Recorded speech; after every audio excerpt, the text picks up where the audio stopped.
So how come the Nigerians don't seem to be aware of this threat awareness, alertness and all that? Nigerians are not too aware. We just, for instance, the National Assembly yesterday, there was a quote, false alarm, and the entire place is closed down. You know how we do things in this country.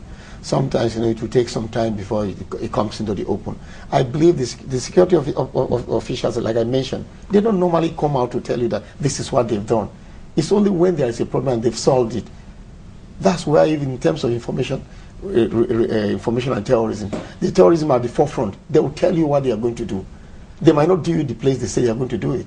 Well, it reminds us of what actually happened before 9/11. It was until after 9/11 we got to see almost everyone coming up to speak on that issue, to the extent that they said that even disregarded some kind of advice leading up to that particular attack. Now we're back home, and we've looked at the borders, and the last time we had the National Security Advisor here, and almost everyone has been talking about, well, equipping them to face this challenge now. Initially, it used to be men carrying guns and daggers, bows and arrows, and now we've gone beyond all of that. Now, what should we be looking at as a country to fight all of this, especially with regards to explosives in our midst?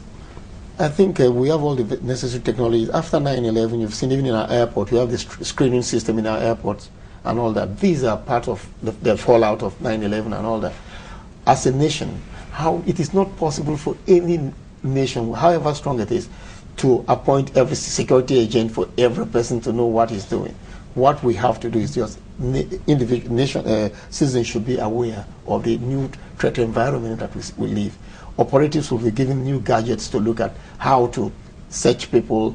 Offices have taken precaution. If you go to my office now, you can't drive into my office.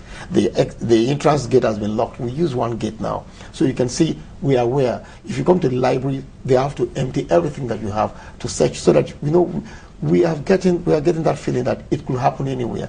And at once nations are aware to that and are taking actions to deal with it, or to preempt it, it will be safer for them. Should there be some kind of orientation? Because when people travel out, they don't even complain when they are being searched and frisked. Take off your shoes even before they ask you. Yes. Your shoes are off, and you obey. How come when we get here? Yes.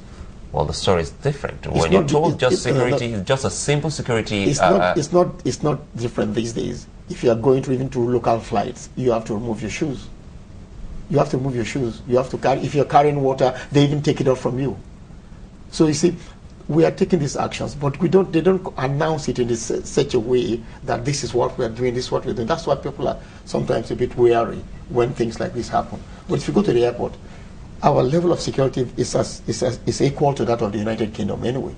So how can they think ahead? For instance, you remember when it used to be just with the liquid and some other stuff, the paste, until we saw the Oklahoma shoe bomber.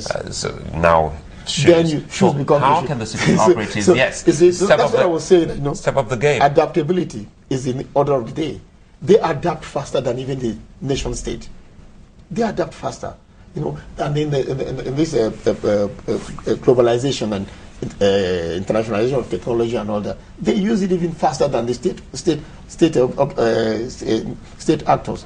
So how do the state actors also adapt in such a way that they will catch these people at their game and be ahead of them? That is what we have to address. In a country like ours, should we carry out like they do in America? If you're going to America, they have to what they call racial profiling, where you're coming from and what they believe that you'll be capable of doing in that country, and what we have to carry out something like that. Although to most Nigerians, they will not accept it because they might say that it is discriminatory on a particular side. At once you mention a particular name and you're going to America, the searches you go through will be different from somebody from another place of the world. So we might either, even within our own state, using some how the parameters to check how people are moving, where the borders. Let's go back to the borders. I was asking how easy is it to go from Nigeria into Somalia. We had a guest here who said it's not very easy going from Nigeria. But you have to know. But then desert way. But also because it is also desert way, it is not well protected. That's the question. So Nigeria talks about protected. So people don't even think of it that somebody could come through that way. What about joint patrols? Joint patrols between Nigeria. ECOWAS,